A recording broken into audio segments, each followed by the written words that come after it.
ಪ್ರಿಯ ವಿದ್ಯಾರ್ಥಿಗಳೇ, ಹಿಂದಿನ ವಿಡಿಯೋದಲ್ಲಿ ನಾವು ಜನಪದ ಕಲೆಗಳ ವೈಭವ ಈ ಪಾಠದ ಕೃತಿಕಾರರ ಪರಿಚಯವನ್ನು ಮಾಡಿಕೊಂಡಿದ್ದೇವೆ. ಪ್ರಿಯ ವಿದ್ಯಾರ್ಥಿಗಳೇ, ಈ ದಿವಸ ನಾವು ಪಾಠ 6 ಜನಪದ ಕಲೆಗಳ ವೈಭವ ಈ ಪಾಠದ ಬಗ್ಗೆ ಅಭ್ಯಾಸ ಮಾಡೋಣ. ಪಾಠ 6 ಜನಪದ ಕಲೆಗಳ ವೈಭವ ಈ ಪಾಠದ ಬಗ್ಗೆ ನಾವು ತಿಳಿದುಕೊಳ್ಳೋಣ. ಜನಪದ ಕಲೆಗಳು ಮನುಷ್ಯನಷ್ಟೇ ಪ್ರಾಚೀನವಾದವು. ಜನಪದ ಕಲೆ ಈ ಒಂದು ಪದಕ್ಕೆ ಇಂಗ್ಲೀಷ್ನಲ್ಲಿ ನಾವು ಏನು ಹೇಳ್ತೀವಿ ಅಂದರೆ ಫೋಕ್ ಆರ್ಟ್. ಜನಪದ ಕಲೆಗಳು ಮನುಷ್ಯನಷ್ಟೇ ಪ್ರಾಚೀನವಾದವು ಅಂದರೆ ಪುರಾತನವಾದವು ಅಥವಾ ಹಳೆಯದಾದವು ಅಂಥೇಳಿ ನಾವು ಹೇಳುತ್ತೇವೆ. ಜನಪದ ಕಲೆಗಳು ಮನುಷ್ಯನಷ್ಟೇ ಪುರಾತನವಾದವು. ಪರಿಸರ ವೀಕ್ಷಣೆ ಮತ್ತು ಅನುಕರಣೆಯಿಂದ ಅರಿತದ್ದನ್ನು ರೂಪಿಸಿಕೊಂಡಿರುವುದು. ಪರಿಸರ ಅಂದರೆ ಇಂಗ್ಲೀಷ್ನಾಗ ನಾವೇನಂತೀವಿ ಅಂದರೆ ನೇಚರ್. ಪರಿಸರ ವೀಕ್ಷಣೆ ಅಂದರೆ ನೋಡುವುದು, ಪರಿಸರವನ್ನು ನೋಡುವುದು. ಪರಿಸರ ಅಂದರೆ ಪ್ರಕೃತಿ ಅಂಥೇಳಿ ನಾವು ಹೇಳುತ್ತೇವೆ. ಪ್ರಕೃತಿಯನ್ನು ನೋಡುವುದು ಮತ್ತು ಅನುಕರಣೆಯಿಂದ ಅರಿತದ್ದನ್ನು ರೂಪಿಸಿಕೊಂಡಿರುವುದು. ಮಾನವನ ಸಹಜ ಗುಣ, ಮನುಷ್ಯನ ಒಂದು ಸಹಜ ಗುಣವಾಗಿದೆ. ಹಾಗಾಗಿ ಇಂಥ ಕಲೆಗಳು ಅಸ್ತಿತ್ವಕ್ಕೆ ಬಂದವು. ಕಲೆ ಮನಸ್ಸಿಗೆ ನೆಮ್ಮದಿ, ಸಂತೋಷ ನೀಡುವುದಲ್ಲದೆ ಮುಂದಿನ ಪೀಳಿಗೆಗೆ ಆಕರವಾಗುತ್ತವೆ. ಕಲೆ ಅಂದರೆ ಆರ್ಟ್ ಏನದ ನಮ್ಮ ಮನಸ್ಸಿಗೆ ನೆಮ್ಮದಿಯನ್ನು ಮತ್ತು ಸಂತೋಷವನ್ನು ನೀಡುತ್ತವೆ. ಕಲೆ ಅಂದರೆ ಆರ್ಟು, ಸಂತೋಷ ಅಂದರೆ ಹ್ಯಾಪಿ. ಮುಂದಿನ ಪೀಳಿಗೆಗೆ ಆಕರವಾಗುತ್ತವೆ. ಮುಂದಿನ ಪೀಳಿಗೆ ಅಂದರೆ ನೆಕ್ಸ್ಟ್ ಜನರೇಷನ್. ಈ ಒಂದು ಜನರೇಷನ್ಗೆ ಆಕರವಾಗುತ್ತವೆ. ಜನಪದ ಸಂಸ್ಕೃತಿಯು ಪ್ರತಿ ಹೆಜ್ಜೆಯಲ್ಲೂ ಜನಪದ ಕಲೆಗಳನ್ನು ಕಾಣಬಹುದು. ಜನಪದ ಸಂಸ್ಕೃತಿಯು ಪ್ರತಿ ಹೆಜ್ಜೆಯಲ್ಲೂ ಕೂಡ ನಾವು ಜನಪದ ಕಲೆಗಳನ್ನು ಕಾಣುತ್ತೇವೆ. ಜನಪದ ಸಂಸ್ಕೃತಿ ಈ ಒಂದು ಪದಕ್ಕೆ ಇಂಗ್ಲೀಷ್ನಾಗ ನಾವು ಏನು ಹೇಳ್ತೀವಿ ಅಂದರೆ ಫೋಕ್ ಕಲ್ಚರ್. ಜನಪದರ ಬದುಕೇ ಒಂದು ಕಲೆ. ಜನಪದರ ಬದುಕೆ ಅಂದರೆ ಅವರ ಜೀವನವೇ ಒಂದು ಕಲೆಯಾಗಿದೆ. ಮುಗ್ಧ ಜನರಿಗೆ ತಿಳಿದೋ ತಿಳಿಯದೋ ಅವರ ಬದುಕಿನಲ್ಲಿ ಕಲೆ ಹಾಸುಹೊಕ್ಕಾಗಿದೆ. ಮುಗ್ಧ ಜನರಿಗೆ ತಿಳಿದೋ, ಜನಪದರು ಬಹಳ ಮುಗ್ಧ ಜನರಾಗಿದ್ದರು. ಇವರಿಗೆ ತಿಳಿದೋ ಅಥವಾ ತಿಳಿಯದೆ ಅವರ ಬದುಕಿನಲ್ಲಿ ಕಲೆ ಎನ್ನದ ಹಾಸುಹೊಕ್ಕಾಗಿದೆ. ಜನಪದ ಕಲೆಗಳಿಗೂ ಜೀವನಕ್ಕೂ ನಿಕಟ ಸಂಬಂಧವಿದೆ. ಜನಪದ ಕಲೆಗಳಿಗೂ ಮತ್ತು ಮಾನವನ ಜೀವನಕ್ಕೇನದ ನಿಕಟವಾದ ಒಂದು ಸಂಬಂಧವಿದೆ. ನಿತ್ಯ ದುಡಿಮೆಯ ಆಯಾಸ, ಬದುಕಿನ ಏಕತಾನೆ, ಆಸರಿಕೆ ಬೇಸರಿಕೆಗಳನ್ನು ನಿವಾರಿಸಿಕೊಳ್ಳಲು ಮನುಷ್ಯ ಕಲೆಗಳ ಮೊರೆ ಹೋಗಿದ್ದಾನೆ.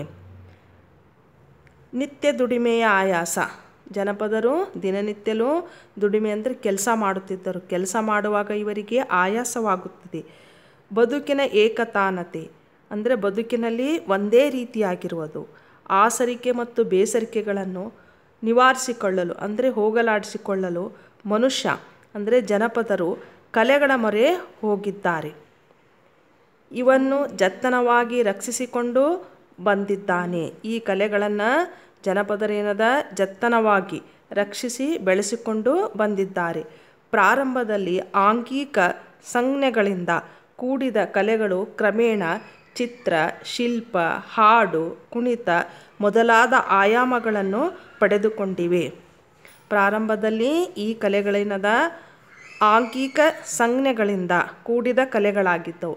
ಕ್ರಮೇಣ ಇದು ಚಿತ್ರ ಅಂದರೆ ಪಿಕ್ಚರ್, ಶಿಲ್ಪ, ಹಾಡು ಅಂದರೆ ಸಿಂಗ್, ಕುಣಿತ ಅಂದರೆ ಡ್ಯಾನ್ಸ್ ಮೊದಲಾದ ಆಯಾಮಗಳನ್ನು ಪಡೆದುಕೊಂಡಿವೆ. ಜನಪದ ನೃತ್ಯಗಳು ಕರ್ನಾಟಕದಾದ್ಯಂತ ಪ್ರಚಲಿತವಿದ್ದು 40ಕ್ಕೂ ಹೆಚ್ಚು ಪ್ರಕಾರಗಳು ರೂಢಿಯಲ್ಲಿವೆ.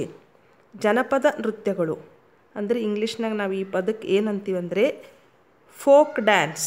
ಜನಪದ ನೃತ್ಯ ಅಂದರೆ ಫೋಕ್ ಡ್ಯಾನ್ಸ್. ಜನಪದ ನೃತ್ಯಗಳು ಕರ್ನಾಟಕದಾದ್ಯಂತ ಪ್ರಚಲಿತವಿದ್ದು 40ಕ್ಕೂ ಹೆಚ್ಚು ಪ್ರಕಾರಗಳು ರೂಢಿಯಲ್ಲಿವೆ. 40ಕ್ಕೂ ಅಂದರೆ 40, ಇದಕ್ಕಿಂತ ಹೆಚ್ಚು ಎನ್ನದ ಪ್ರಕಾರಗಳು ರೂಢಿಯಲ್ಲಿವೆ. ಕೆಲವು ಪ್ರಾದೇಶಿಕವಾಗಿ ಪ್ರಚಲಿತವಿದ್ದು ಜನಪ್ರಿಯತೆ ಪಡೆದಿವೆ. ಕೆಲವೇನದ ಪ್ರದೇಶಕ್ಕೆ ತಕ್ಕಂತೆ ಏನದ ಪ್ರಚಲಿತವಿದ್ದು ಹೆಚ್ಚು ಜನಪ್ರಿಯತೆ ಪಡೆದಿವೆ. ಪ್ರಿಯ ವಿದ್ಯಾರ್ಥಿಗಳೇ, ಈಗ ಜನಪದ ಕಲೆಗಳ ವೈಭವ ಈ ಪಾಠದಲ್ಲಿ ಬರುವಂಥ ಕಲೆಗಳ ಬಗ್ಗೆ ಅಭ್ಯಾಸ ಮಾಡೋಣ. ಮೊದಲನೇದು ವೀರಗಾಸೆ. ಪ್ರಿಯ ವಿದ್ಯಾರ್ಥಿಗಳೇ, ಈ ಚಿತ್ರವನ್ನು ನೀವು ಗಮನಿಸಿರಿ. ಇದು ವೀರಗಾಸೆಯ ಒಂದು ಚಿತ್ರವಾಗಿದೆ. ವೀರಗಾಸೆ ನೃತ್ಯದ ಒಂದು ಚಿತ್ರವಾಗಿದೆ. ವೀರಗಾಸೆ ಶೈವ ಸಂಪ್ರದಾಯದ ಧಾರ್ಮಿಕ ವೀರ ನೃತ್ಯ. ವೀರಗಾಸೆ ಶೈವ ಸಂಪ್ರದಾಯದ ಒಂದು ಧಾರ್ಮಿಕ ವೀರ ನೃತ್ಯವಾಗಿದೆ. ಸಾಮೂಹಿಕ ನೃತ್ಯ ಒಳಗೊಂಡ ಕರ್ನಾಟಕದ ಜನಪದ ಕಲೆ. ಸಾಮೂಹಿಕ ನೃತ್ಯ ಅಂದರೆ ಗ್ರೂಪ್ ಡ್ಯಾನ್ಸ್. ಸಾಮೂಹಿಕ ನೃತ್ಯ ಒಳಗೊಂಡ ಕರ್ನಾಟಕದ ಒಂದು ಜನಪದ ಕಲೆ. ಜನಪದ ಕಲೆ ಅಂದರೆ ಫೋಕ್ ಆರ್ಟ್.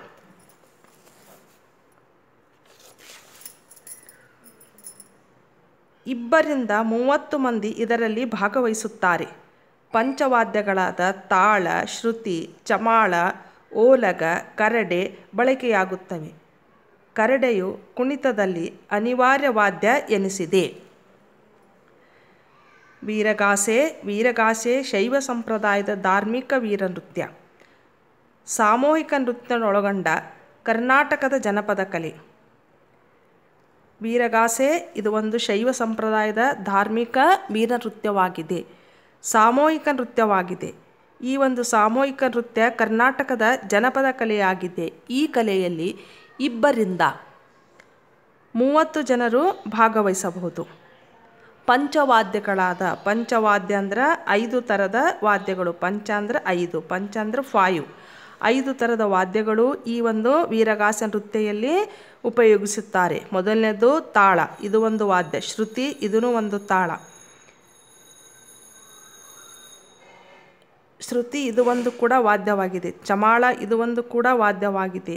ಓಲಗ ಇದು ಒಂದು ಕೂಡ ವಾದ್ಯವಾಗಿದೆ. ಕರಡೆ ಇದು ಒಂದು ಕೂಡ ವಾದ್ಯವಾಗಿದೆ. ಕಟ್ಟಿಗೆಯಿಂದ ಬಾರಿಸುವಂಥ ಒಂದು ಮೃದಂಗವಾಗಿದೆ ಕರಡೆ. ಈ 5 ಪಂಚವಾದ್ಯಗಳನ್ನು ವೀರಗಾಸೆ ನೃತ್ಯದಲ್ಲಿ ಬಳಕೆಯಾಗುತ್ತವೆ.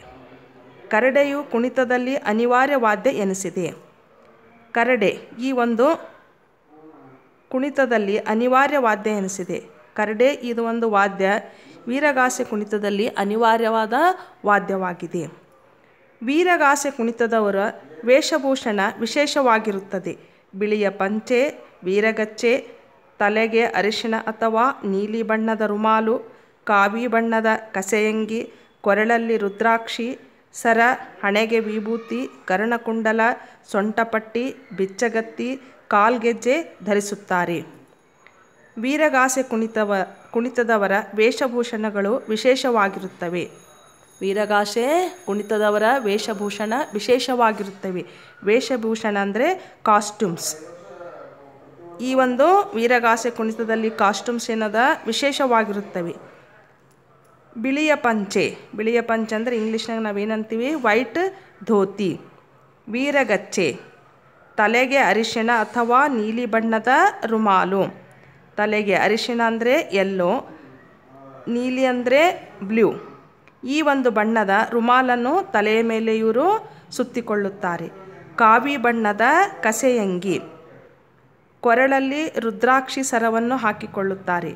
ಹಣೆಗೆ ವಿಭೂತಿ, ಕರ್ಣಕುಂಡಲ, ಕಿವಿಗಳಲ್ಲಿ ಧರಿಸುವಂಥ ಒಂದು ಆಭರಣ, ಇದು ಕರ್ಣಕುಂಡಲ ಅಂಥೇಳಿ ಹೇಳುತ್ತೇವೆ.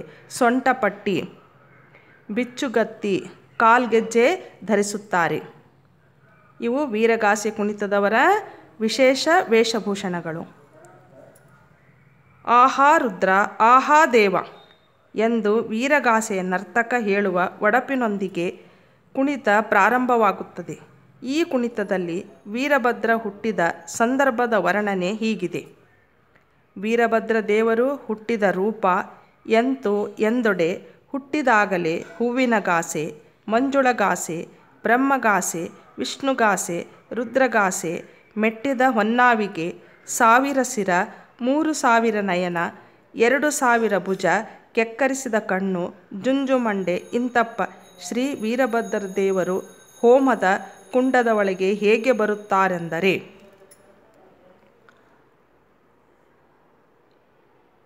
ಆಹಾ ರುದ್ರ, ಆಹಾ ದೇವ ಎಂದು ವೀರಗಾಸೆಯ ನರ್ತಕ ಹೇಳುವ ಒಂದು ಒಡಪು ಅಂದರೆ ನುಡಿಗಳು. ಒಡಪಿನೊಂದಿಗೆ ಏನದ ಕುಣಿತ ಪ್ರಾರಂಭವಾಗುತ್ತದೆ. ಈ ಒಂದು ಕುಣಿತದಲ್ಲಿ ವೀರಭದ್ರನು ಹುಟ್ಟಿದ ಸಂದರ್ಭದ ವರ್ಣನೆ ಬರುತ್ತದೆ. ವೀರಭದ್ರ ದೇವರು ಹುಟ್ಟಿದ ರೂಪ ಎಂತು ಎಂದೊಡೆ. ವೀರಭದ್ರ ದೇವರು ಹುಟ್ಟಿದ ರೂಪ ಹೇಗಿದೆ ಎಂದೊಡೆ. ಹುಟ್ಟಿದಾಗಲೇ ವೀರಭದ್ರ ದೇವರು ಹುಟ್ಟಿದಾಗಲೇ ಹೂವಿನಗಾಸೆ, ಮಂಜುಳಗಾಸೆ, ಬ್ರಹ್ಮಗಾಸೆ, ವಿಷ್ಣುಗಾಸೆ, ರುದ್ರಗಾಸೆ, ಮೆಟ್ಟಿದ ಹೊನ್ನಾವಿಗೆ.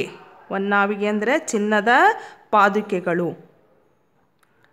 ಸಾವಿರ ಶಿರ, ಸಾವಿರ ಶಿರ ಅಂದರೆ 1000 ಹೆಡ್. 3000 ನಯನ, 3000 ಐಸ್. 2000 ಭುಜ, 2000 ಶೋಲ್ಡರ್. ಕೆಕ್ಕರಿಸಿದ ಕಣ್ಣು, ಜುಂಜುಮಂಡೆ. ಇಂತಪ್ಪ ಶ್ರೀ ವೀರಭದ್ರ ದೇವರು ಹೋಮದ ಕುಂಡದ ಒಳಗೆ ಹೇಗೆ